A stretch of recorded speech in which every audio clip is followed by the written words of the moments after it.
They're here to talk all things jobs, HR, and trends. So mind the generational gap. This is From X to Z, only on the Purple Acorn Network.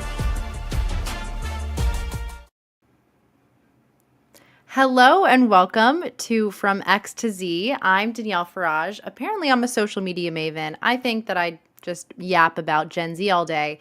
And we have Mervyn and Dinnon, who is definitely an expert. But here, welcome to the corner of the internet where it's the only place you'll find someone over the age of 20 talking to someone over the age of 45. I'll give you that, Mervyn. Hey, what's going on? How you doing? That's very kind of you, Danielle. It's good. Life's good. And it's great to be able to talk to somebody, in their 20s about work. Yeah, I feel like these conversations tend to not happen between people of such different ages and stages of life. So why don't we give them some room and some breathing room? Let's dive into our first ever story and topic. Mervyn, what are we talking about today?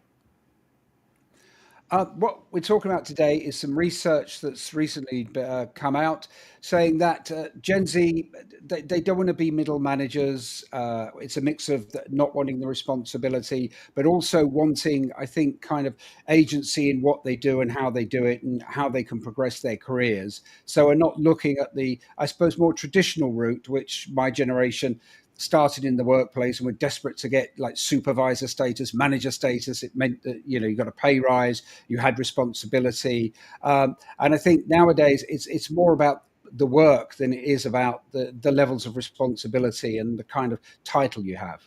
Right. So to kind of summarize, I think what we're talking about here, and maybe what we should define for everyone in the room from X to Z, is what even is a manager? What is the role of a manager within an organization? What do you think that is, Mervyn? There are many different levels of managers. I suppose that, the research talked about middle managers, and they will tend to be people who have a few years experience and take responsibility for a team. And so they are responsible for, I suppose, building that team, for upskilling that team, for the kind of outputs that team does. And that some of it will be, I suppose, giving them space to kind of be themselves and experiment. Others will be to help guide them, give them advice and help maybe point them in the right direction. Traditional management was very much about control, whereas I think modern management is much more about giving people the platform and the direction to and the guidelines, shall we say, to actually be able to develop their own kind of path and their own interests. You underscore such an important point. I think that I've read a lot about in that a few different there's a few different studies out there about managers and what the role of managers is currently and where managers want to go in their roles. And, I think that management is usually the lifeblood of an organization, right? Because without managers, we wouldn't have very little direction and people wouldn't necessarily know where they're going and business would fail. And managers often are bogged down by a lot of the administrative work and the busy work that is involved in corporate life, and which I call corporate BS.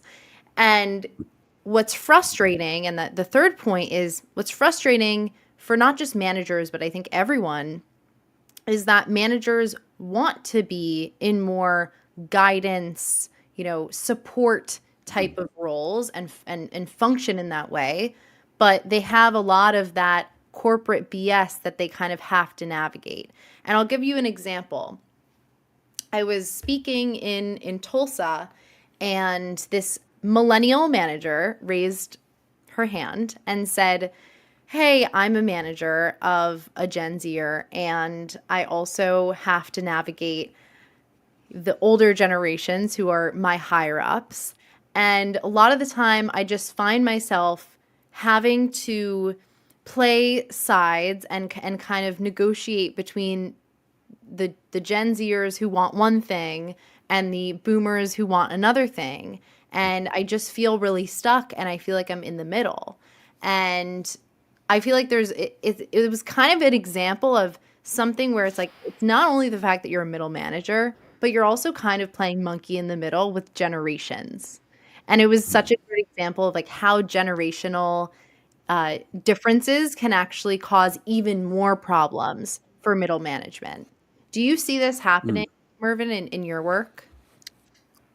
A bit, I suppose. I mean, the example you've just given, I could be blunt and say that sounds like someone who shouldn't have been made a manager. Well, that's another Yet, problem. yet. I mean, management is about structure and responsibility. So an organization needs a structure, needs people to have responsibility for other people, for the output of other people, for areas of the business, maybe specializations. But with that comes more responsibility of helping those people develop. So if you have a middle manager who's spending their time kind of, managing upwards, managing downwards, and kind of isn't really being able to, I suppose, progress and look after their own kind of portfolio of work, shall we say, then you've probably got not a very well structured business. In that, if I think back to my early days when I started, it was professional services I began in, and the managers that I reported to, and the senior managers, if you like, I reported to, all seemed very capable, very knowledgeable, and saw their role as being able to help me develop, give me responsibility, but also give me guidance and things. And they were doing that not just for me, but for everybody in the team. And I think that we're in a period of busyness where everybody's busy and everybody's crazy busy, and you've got so many things to do and so many different there's messages coming in all the time from that pesky social media and emails and things. And I think that it's very easy to spend your time managing activity around you as opposed to managing part of the business and the people within that part of the business. Definitely. I think there's a few different layers to add to this. I think from the perspective of someone who graduated into the pandemic and has studied the difference and the impact of that on the workforce, I think we've experienced and undergone kind of an individualistic progression of how we think about teams. I think during the pandemic, it was like at an all-time high of, oh, our team is it comes first, and then the culture. I mean, obviously, Yeah. it's first the self and your family, and then the team, and then the culture of the company. And I think because of that, a lot of culture kind of fell to the wayside, and it wasn't prioritized as much.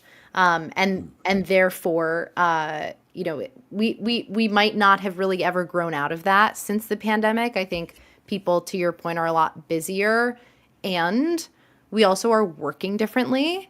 And so with some of us being hybrid, with some of us being remote, with some of us being fully remote, and different levels and variations of that across companies, there really is no uniform way where we are working together and that we're collaborating, unless a company puts its foot down and decides. But even then, you have so much variation in how people are really working. And I think it's really important for companies to think about, if you are remote or you are hybrid or you're somewhere in between, what are the different types of ways that people are working, and how are we developing our people as they work differently? No, I would agree. I mean, it's to adapt to this different type of working, as we say, hybrid, asynchronous, remote, all of that. It's how organizations almost embolden their managers to be able to cope with all that. And managers who are very good at managing people who are sitting in front of them might not necessarily be so good at managing people who are remote, who they are talking to through a screen, on an occasional basis. And so it's understanding, I think, kind of, it's matching the skill. Management is a skill, and I think it's too many people find themselves promoted into management or put into management because they've been there that length of time. They need another pay rise or something, which puts them on another level in the organization. And we don't spend enough time, or haven't historically spent enough time, in developing the management skills, the people skills, the organizational skills, that great managers. I mean, we could all think back, okay, people from the X generation can all think back to managers earlier on in our career who really shaped us and helped us, and managers who we felt didn't really do that. And I think that it's identifying what makes a great manager for, as you say, the modern workforce, where you've got, people like you, like Gen Z, coming in and maybe wanting a very different kind of. You don't want a manager that's going to kind of do everything for you. It's kind of you want your own head, you want your space, and you want to develop and find things out for yourself. And so it's very much, I think, now about people skills, which is sometimes, people used to get promoted because of longevity, not because of their people skills. Right. And I think now it's their people skills and not their longevity. Right. That makes sense to me. I also think that, to your point, the needs of both the managers and the managees are different, right? So there's an expectation when you come in that you know a lot more, for example, programming, or how to use technology, or have experienced different platforms, right? And that wasn't necessarily the case when you were graduating from college, right? And going and getting a job. You were being taught those computer skills or those technology skills. And so there's like a higher expectation on the point of the managee. But also there are different standards when it comes to what we're looking for from our managers. For example, we might be more emotional in the workplace and bringing that to work. And so do you have managers who can handle the emotional aspects of what might come up? And the reality is, because people aren't promoted for their human skills, because many people are promoted because they can do the job well, they aren't necessarily equipped with those skills to handle the emotions, to handle whatever else, comes with that. And I think that, to your point, like the trick, or the tricky part is, how do you find people who actually want to be managers and who want to be that, emotional support if needed, and who are willing to step up to the plate, because we live in such an individualistic time, and because people are so busy. And I think that's, to get to my final point, why Gen Z is opting out of the manager position. I'm seeing that amongst many of my friends, deciding, I don't want to be a manager. I'm seeing millennials. They did it. They did the whole career track and the ladder and all the things, and they still aren't at the place where they were promised by older generations and by society at large. And therefore, I'm going to do it a different way.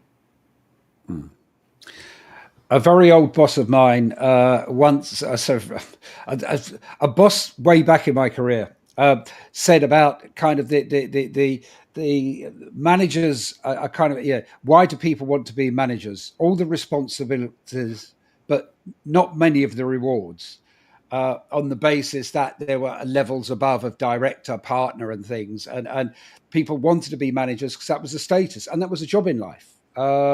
People went through a whole career at management level. And so it's kind of, there is a lot of responsibility around that. There is a lot of, developing people is an art form. It's a skill that not a lot of people have, particularly if you've got time pressures, budget pressures, as well, being pushed down on you. Actually being able to give, particularly the emerging workforce, the time that they need, and to be able to explain things to them and to give them the opportunities to develop and to show what they can do. It's not an easy thing to do. And so you used to get very good people managers who maybe weren't so great at the actual work they had to do, but were very good at managing their teams and getting the best out of their people. Mm, And used to get people who were brilliant with the knowledge and everything, but actually nobody really liked working for them because they weren't very good people managers. right. And so I think, I don't know to what extent the remote, hybrid, asynchronous, flexible working has changed that. But I think that with Gen Z, Gen Z, you've got a generation who aren't going to hang around with weak managers or poor managers or managers who aren't helping them facilitate their growth. I agree. I also think it is tricky, and it's something that I've talked about before online. It's that things are moving so fast. They're moving Mm, so fast.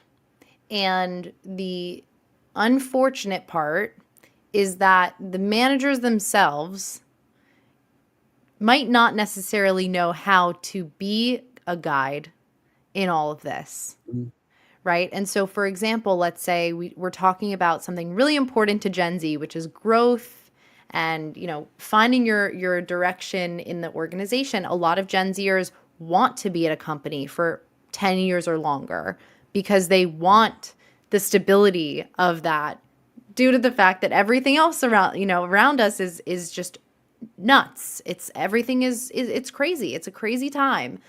And so you want the stability, but you're also seeing a ton of layoffs and you're mm. craving the guidance of a great manager, and you're also going through your 20s and you're like trying to find your career.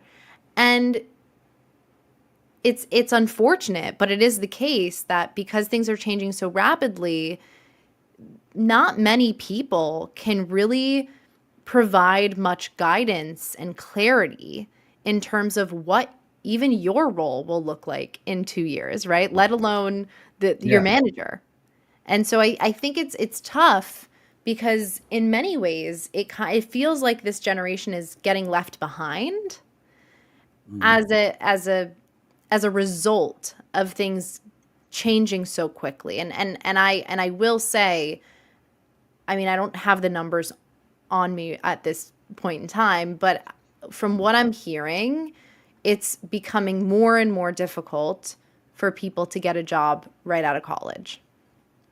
mm.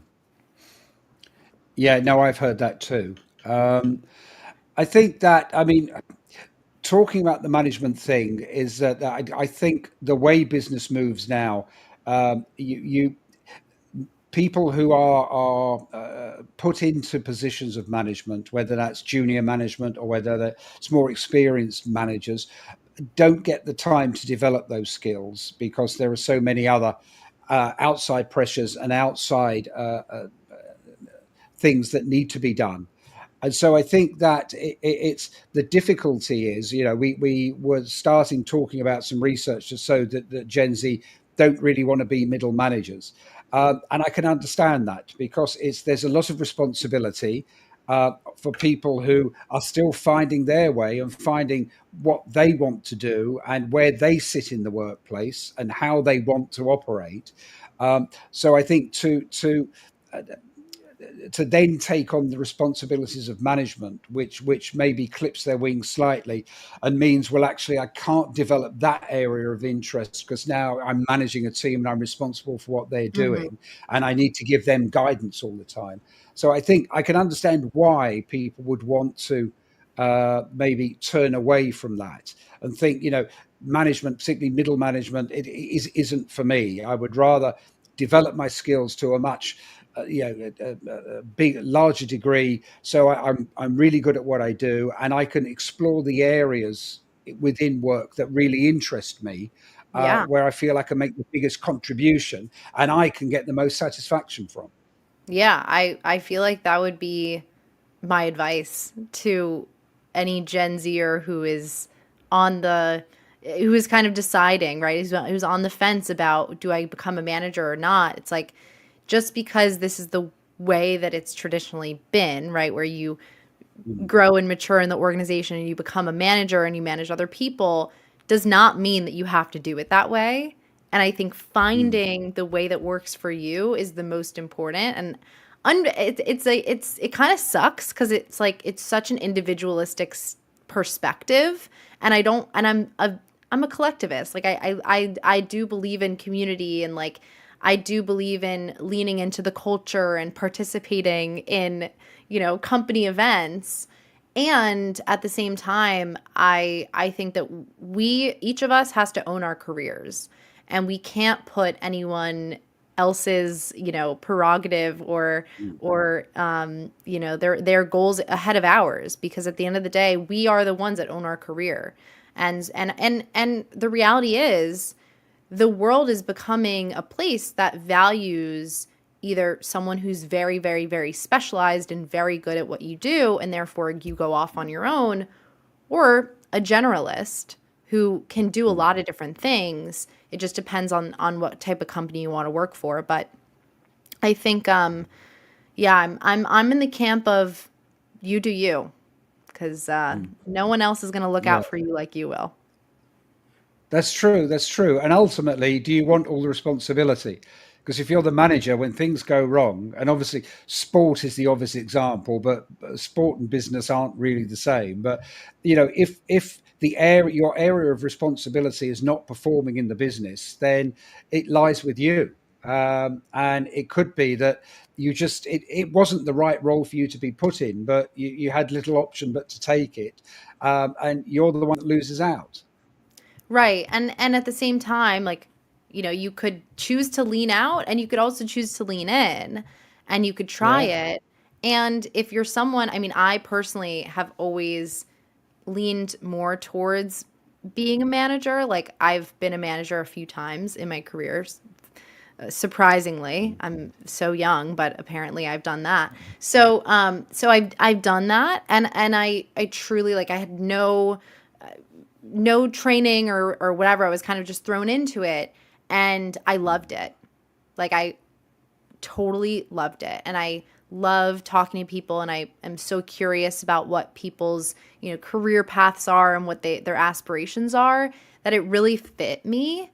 And so I look forward to the day when I get to be a manager again. I mean, I'm a business owner, so I hire contractors sometimes, but it's different when you're a manager versus, an LLC hiring contractors. But I say that all to say, you either lean out or you lean in. It just depends Yeah. on who you are and what you're good at.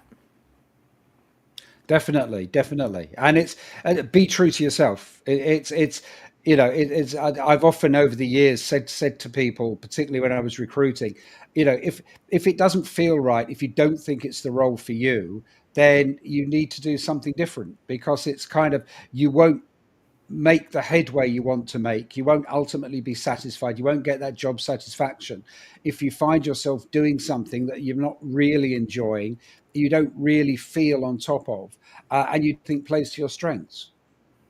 And if you're an organization or an HR leader who is listening to this, my advice to you would be, if you're struggling to create managers from within your organization, I would encourage you to invest in upskilling and development of your young professionals, because I've said this before and I'll say it again. Gen Z wants to lean in and work hard, and, however you define hard work, and be a part of your organization, but they need to be developed in the right ways. And if you're able to unlock their potential, then it will pay off in the end. They'll feel like they want to give back to your organization and invest in the organization long term, rather than, just take their skills and bounce. But the incentives have to be there, and growth is a huge incentive. Yeah, no, definitely, definitely. I took my first management job on when I was 24, and it was kind of, I was the youngest person to be made a manager in the firm I was in, but the director I reported to felt I was ready for that responsibility, and I kind of quite enjoyed it. But I mean, that's again, that's not something that, if you look across many organizations, it's unusual to find managers that young, who can really do the job well. I was lucky in that I had a good team around me, and I was able to do that, and I enjoyed that side. But if I wasn't enjoying it, I would have had to leave, because it was just, it's, you can't be a manager, or you can't have that kind of level of responsibility if you're not really enjoying what you're doing, and you don't feel it's playing to your strengths, and it's not inspiring you. Which again, I have come across over the years a number of people in management positions who are there because a manager has a certain status within the business, but it's not something that's giving them the satisfaction anymore. Right. Yeah, that makes sense. Well, to wrap this conversation, Mervyn, what Yeah. is your hot take about management? My hot take about management is you've got to be able to take responsibility for what happens around you. You've got to be able to take responsibility for helping develop the people around you. And that doesn't mean just sitting down for 2 or 3 minutes saying, this is how you do this. It's actually helping develop that person, because I've spoken to you enough, Danielle, to know that Gen Z need people who are going to believe in them, are going to kind of help develop them and help give them the opportunities to develop. And I think in modern management, you need to be able to do that. It's not purely an organizational role. It's a role to inspire people, and it's a role to help make sure that what needs to be done gets done, but not by doing it yourself, or not by ordering people what to do, by actually inspiring people to do it for themselves. Oof. Oof, that made me feel a certain type of way. I would say my hot take is that more managers should talk about why they cry at night. And that's our show, everyone. Thank you so much for joining us for this first X to Z show and new podcast, new development. Thank you so much. My name is Danielle Farage. Catch us back on the HR Morning Show every Tuesday, and for the next X to Z segment show, the next X to Z Looking show. forward to it. All right. Thanks, Mervyn. It's been a pleasure. Bye. Bye.